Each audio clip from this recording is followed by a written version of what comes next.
Hello friends, welcome to Grewal tutorial. आज मैं आपको B Ed first year paper 2 contemporary India and education unit 4 का first part हम start करेंगे आज। और इसके अंदर जो है मैं आपको रोल ऑफ एजुकेशन के बारे में बताऊंगी कि इंडियन सोसाइटी को किस तरीके से मॉडर्नाइजेशन का या फिर नेशनल डेवलपमेंट में एजुकेशन का किस प्रकार का रोल रहेगा। तो सबसे पहले आता है role of education in modern India. Modern India के अंदर एजुकेशन का क्या रोल है। एजुकेशन जो है सबसे ज़्यादा रोल प्ले करती है मॉडर्नाइजेशन के अंदर, और ट्रेनिंग और एजुकेशन अगर दी जा रही है तो उसके जो आउटकम्स हैं वो जनरेट किए जा सके। उसके लिए आपको क्या क्या चीज़ों का ध्यान रखा जाए कि आप किस तरीके से मॉडर्नाइजेशन एजुकेशन सिस्टम के थ्रू कर सकते हैं अपने नेशन में। तो फर्स्ट आता है to keep up with new developments. अपने आप को जो है नई डेवलपमेंट के साथ रखें, यानी कि अगर कुछ चीज़ नई आ रही है तो उसको आप एक्सेप्ट करें और उसको अपनाएं। और हमारी जो नॉलेज है उसके अंदर चेंजेस किए जाने चाहिए, साथ के साथ जो हमारा करिकुलम है उसके अंदर भी चेंजेस होने चाहिए। Next one is changing the way teacher teach student bye adopting the latest methods and pedagogy. यानी कि जो टीचर पढ़ा रहे हैं, जैसे पहले ट्रेडिशन मेथड फॉलो किया जा रहा था तो उसके अंदर चेंज किए जाने चाहिए, और जो रिसेंट मेथड है उसी के थ्रू बच्चों को पढ़ाना चाहिए। अब जैसे कि प्रोजेक्टर जो है हर स्कूल के अंदर लगाए गए हैं, और बच्चों को जो है प्रोजेक्टर की हेल्प से भी पढ़ाया जा रहा है, उनको चीज़ों को जो है विजुलाइज करके पढ़ाया जा रहा है। नेक्स्ट आता है एम्फेसाइज वोकेशनल सब्जेक्ट। वोकेशनल जो सब्जेक्ट है यानी कि जिसके अंदर बच्चे की स्किल डेवलपमेंट होगी उनके ऊपर सबसे ज़्यादा ध्यान देना चाहिए। साइंस एजुकेशन या फिर रिसर्च वर्क है उसको भी अच्छे लेवल पे आपको करना होगा, तभी जो नेशन के अंदर मॉडर्नाइजेशन होगा। नेक्स्ट आता है establishment of major university across the country. बड़ी बड़ी यूनिवर्सिटीज को एस्टेब्लिश किया जाना चाहिए। Formulation of interest, willingness and production of attitude and values. हमें जो है हमारे क्या इंटरेस्ट रहेंगे नेशन को डेवलप करने के लिए, या फिर क्या हमारी इच्छाएं हैं, किस तरीके का हमें एटीट्यूड या वैल्यूज बिलीफ वगैरह लोगों को फॉलो कराने हैं, इन सारी चीज़ों का ध्यान रखना होगा उनको। उनके लिए कुछ रूल्स रेगुलेशन वगैरह बनाने होंगे। नेक्स्ट आता है be able to build independent research and capacity to think and judge for oneself। यानी कि आपके अंदर जो है कैपेसिटी होनी चाहिए, इंडिपेंडेंट रिसर्च आप कर पाएं, कैपेसिटी हो कि आप सोच पाएं और अपने अकॉर्डिंग काम कर पाएं।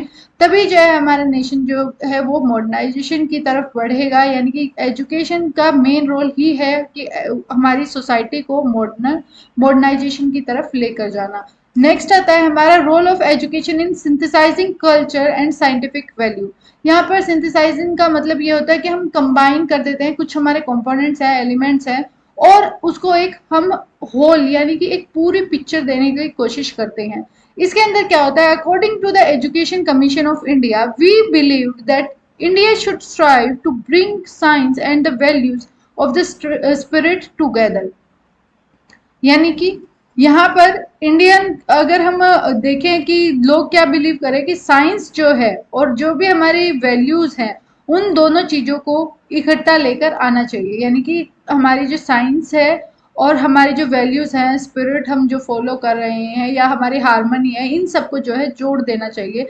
यहाँ पे सिंथेसाइजिंग का मतलब भी यही है कि अलग अलग जो हमारे कंपोनेंट्स हैं उनको एक कर देना चाहिए। नेक्स्ट आता है thereby pave their way for the eventually emergence of the society which would cater to needs of the man as a whole and not only a particular fragment of his personality। यानी कि इसके अंदर हम सिर्फ ये नहीं करेंगे कि एक फील्ड को डेवलप करें, हम अलग अलग जो हमारे फील्ड एरिया हैं उन सबको कंबाइन करें, और सिर्फ एक पर्टिकुलर पर्सनैलिटी डेवलप ना करें, हम सब लोगों की पर्सनैलिटी को डेवलप करने में हेल्प करें।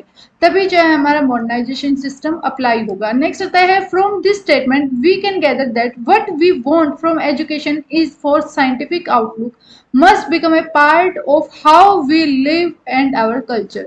यानी कि जो भी हमारी साइंस से रिलेटेड चीज़ें हैं, जो भी हमारे रिसर्च से रिलेटेड चीज़ें हैं, वो इस तरीके से हमारा पार्ट बने कि हम जिस तरीके से रह रहे हैं, हमारे कल्चर कैसे है, हमारी वैल्यूज क्या है, बिलीफ क्या है, वो उनको भी साथ में लेकर चले। तो हमारा एजुकेशन जो है इसके अंदर सबसे मेन रोल अदा करेगा। यानी कि सबसे मेन रोल ही हमारी एजुकेशन सिस्टम का रहेगा, जो कि हमारी साइंटिफिक वैल्यूज को हमारी जो कल्चर की वैल्यू है उनके साथ कंबाइन करके आगे जो है नेशन को लेकर जाएगा। नेक्स्ट आता है हमारा role of education in promoting international understanding.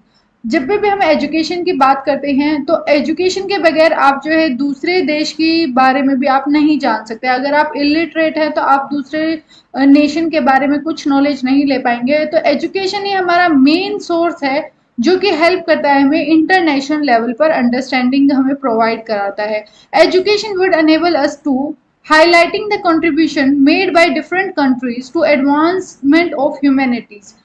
This make us committed to bring change for the betterment of the society and the humanity as a whole। यानी कि इसका मतलब क्या है कि हमारे जो एजुकेशन सिस्टम है वही जो है अलग अलग कंट्री के लोगों को एकजुट होने में, साथ के साथ इंसानियत जो होती है उसको बनाए रखने में मदद करता है, और हमारी जो सोसाइटी है उसको और अच्छी तरीके से डेवलप करने में मदद करेगा। नेक्स्ट हमारा आता है, it could also be consider to revise text book so as to exclude derogatory information towards other nation.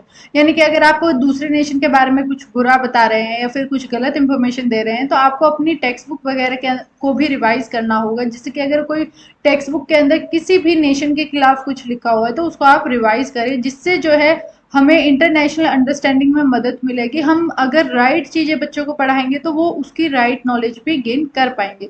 तो ये हमारा एजुकेशन का रोल है, प्रमोट करने में इंटरनेशनल अंडरस्टैंडिंग को, साइंटिफिक और कल्चरल वैल्यूज़ को मिलाए रखने में, और हमारी सोसाइटी को मॉडर्न इंडिया बनाने में एजुकेशन इस प्रकार से रोल आपका अदा करता है। अगर आपसे क्वेश्चन में पूछा जाता है तो आपको ये सारे लिख कर आने होंगे, role of education in modern India, साथ के साथ सिंथेसाइजिंग कल्चर एंड वैल्यूज को किस तरीके से कंबाइन कर रहा है, साथ के साथ प्रमोट हम किस तरीके से कर सकते हैं इंटरनेशनल अंडरस्टैंडिंग को। होप सो आपको जो है अच्छे से समझ आया होगा। अगर आपको फिर भी कोई डाउट है कमेंट में ज़रूर पूछें, एंड थैंक्स फॉर वॉचिंग।